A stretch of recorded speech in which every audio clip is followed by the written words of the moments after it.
Hello students, this is Sahara ma'am from Talent Plus and I'm here today to make your understanding of English very easy and very simple. Here I take the opportunity to express my heartfelt gratitude to all my students for their overwhelming response to my first video on the poem Dust of Snow from your textbook. Thank you students.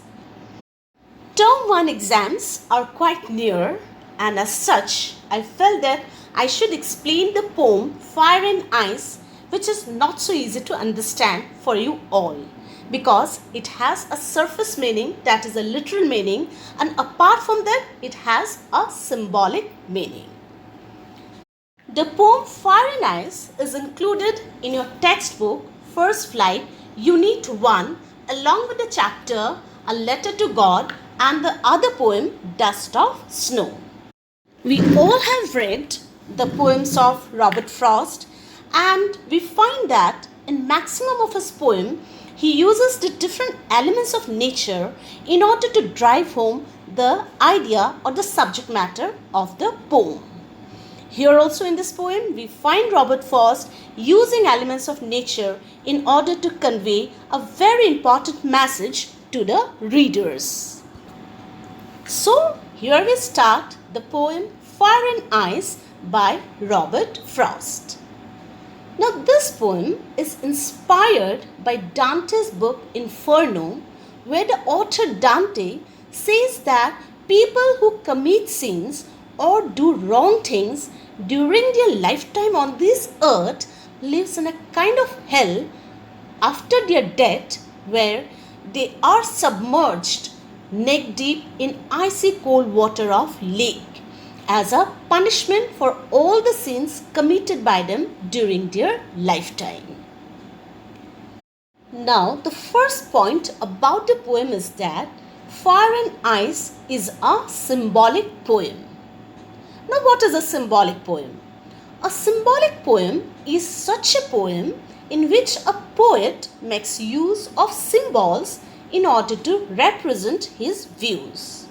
Here we find Frost using the symbol of fire to represent desire, greed and lust, and the symbol of ice to represent hatred and cold attitude amongst people.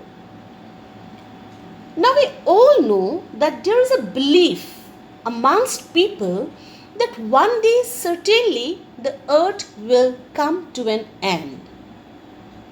Now regarding the earth coming to an end, there are two opinions held by people. The first opinion is that some people say that fire will bring an end to this world. At the same time, another group of people is of the opinion that the world one day will come to an end because of ice. Now, first of all, we'll see what is the scientific explanation of fire and ice bringing an end to this world. So, if we go by the scientific explanation of the first reason, scientists believe that the world will end because of the sun getting hotter and hotter. This ultimately will end all life forms on the earth. But Frost here gives a symbolic explanation by saying that fire in fact means the growing desire, the greed and the lust in the hearts of people. Man today has become so materialistic and selfish that to live a luxurious and comfortable life, they don't hesitate to sacrifice the happiness of others. In fact, this is the reason behind the growing depression and frustration amongst the people of the modern world. And Frost feels that this sort of unhealthy desire will one day ultimately end up human existence on this earth. So this is the symbolic explanation of how fire will bring an end to the existence of living being on this world. However, the second opinion held by people regarding the end of the world is that the earth one day will come to an end when it would grow colder and colder, taking us to the ice age when all forms of life would freeze and die. So, to this scientific explanation also, Frost gives a symbolic explanation of ice. Frost says that ice stands for negative and unhealthy emotion of hatred and cold attitude of people towards others. Man today has become so selfish in their single-minded desire of getting more and more money, more powers, that they have developed a cold attitude towards the feelings and problems of others. In the third line of the poem, Frost shares his view regarding the end of the world. He says that from his personal experience, fire, that is desire, greed and lust, is a more potent factor for the destruction of the world. In fact, the fire of desire in man's heart is such a strong influencing force that it compels us to do things which is not only destructive for others but also for ourselves. So here we come to the end of the first paragraph. Now we go on to the second paragraph. In the second paragraph, Frost says that if the world has to end twice, the second factor for the end of the world would certainly be hatred or coldness of attitude, as symbolically put forward by Frost. Frost says that he is well aware of the destructive effects created by the emotion of hatred or despise in the hearts of the people. In this materialistic world, the feeling of hatred is so common amongst the people that above hatred they cannot think anything else. In fact, people today cannot tolerate the progress and good being of others. Thus, the emotion of hatred, Frost feels, symbolized by ice, is enough to create violence, disturbance and thus destruction of the beautiful world. So here we come to the end of the next paragraph. Through this poem, Frost very well wants to indicate that he is well aware of the scientific explanation put forward by scientists regarding the end of the world. But he says that he feels that the world will end much before the environmental factors affect it and bring an end to it. Fire, that is desire, and lust symbolized by ice, that is hatred and cold attitude, would not allow the world to survive and certainly would bring an end to it. Through this poem, Robert Frost makes it clear that humans themselves would be responsible for the end of the world because of their inability to control their greed for possessing more and more comfort. In a way, this is a message passed on to the people of the world that it is high time that we should control our desire, our hatred, our cold attitude, our greed, and we should think in terms of the larger humanity of the world. Now students, we come to the rhyme scheme of the poem. Just listen to me carefully and try to follow me. The first line, some say the world will end in fire. So the last word is fire and the last alphabets are I-R-E. Then we go to the second line. Some say the world will end in ice. There is no rhyming of words between fire and ice, right?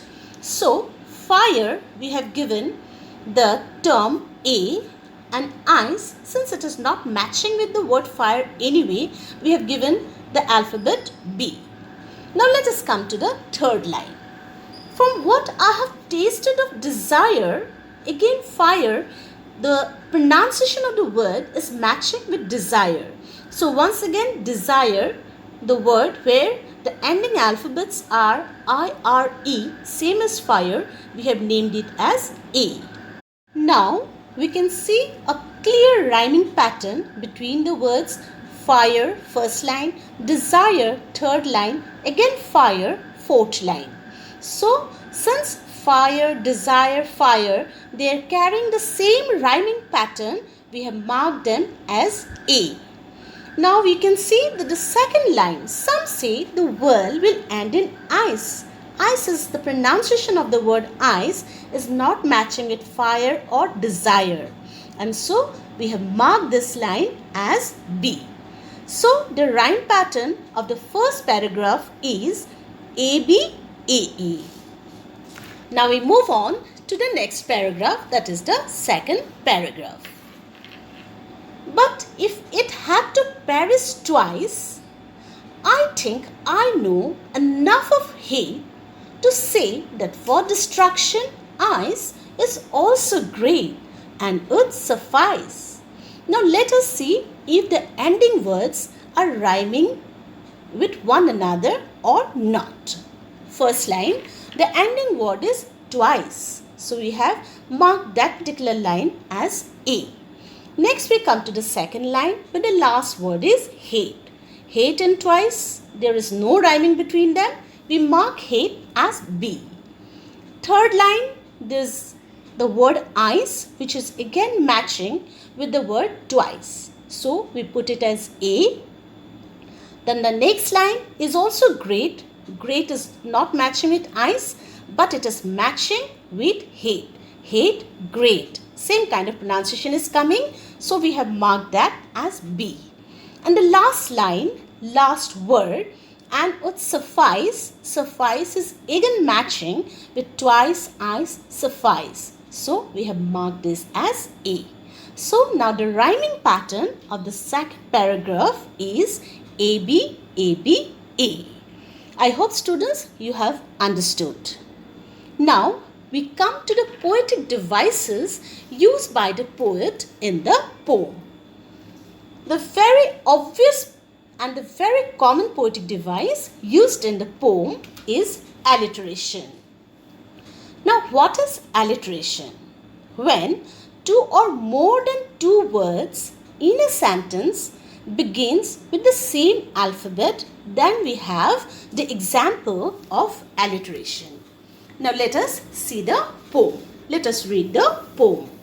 In the first line we have, some say the world will. Now you just notice in the word some, the word is starting with S. Next word say, the word is starting with S. When two words in the same sentence starts with the same alphabet, we have the example of alliteration. So this as and as, some and say are the examples of alliteration. The next important poetic device used by Frost in the poem is anaphora. Now what is anaphora? Anaphora means repetition of a word or expression at the end of two or more consecutive lines. Consecutive line means lines which comes one after another. Now you can say this in the very first two lines of the poem. Some say the world will end in fire, some say in ice. So you have seen the first line is starting with the words with the expression some say. Second line also is starting with the expression some say. So in this kind of repetition at the start of two or more consecutive line, the poet has used the poetic device of anaphora. The next poetic device that is used by Frost in this poem is enjambment. Now what is enjambment? When in two or more lines the sentences continue without punctuation mark, then this is an example of enjambment. Now look at the lines 6, 7, 8. I think I know enough of hate to say that for destruction, ice is also great. Now you see in this line, after hate, there is no punctuation mark.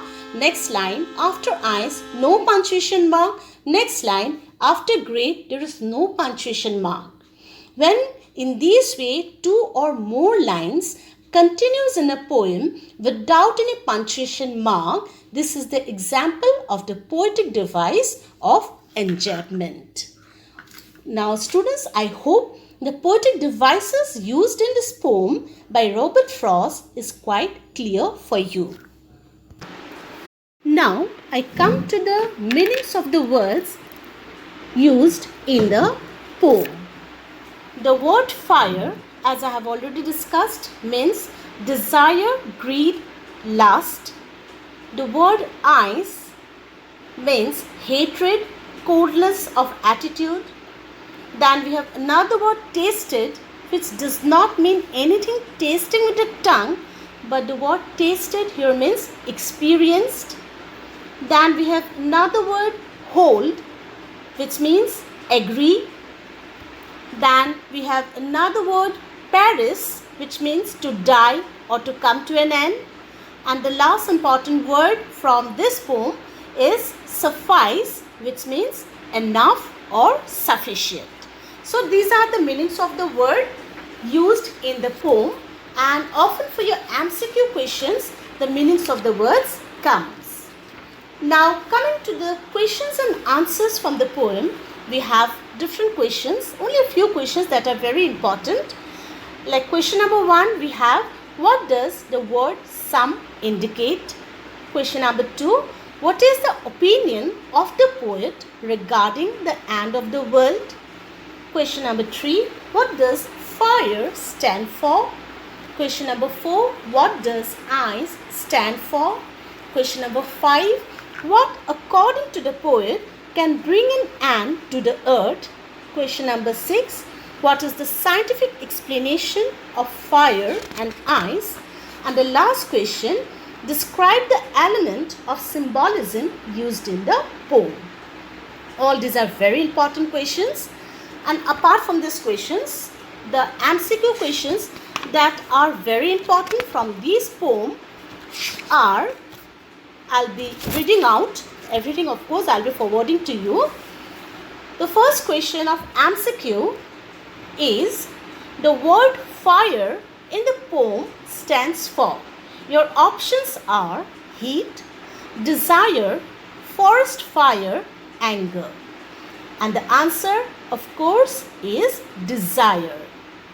Question number 2, the word ice stands for, and the options are hatred, freezing, violence, snow. And of course, the answer is hatred. Question number 3, what is the rhyme scheme of the first paragraph? As I have explained, the rhyme scheme of the first paragraph is A, B, A, A. That is your option D. Now question number 4, name the book from where this poem is inspired. The options are Fire and Ice, The End of the World, Inferno, Desire and Lust. And the answer is of course Inferno. Question number 5, I hold the those who favor fire. Name the poetic device used in the above line. Option A, simile. Option B, metaphor. Option C, anaphora. Option D, alliteration. Of course, the answer is alliteration. That is the word favor and fire.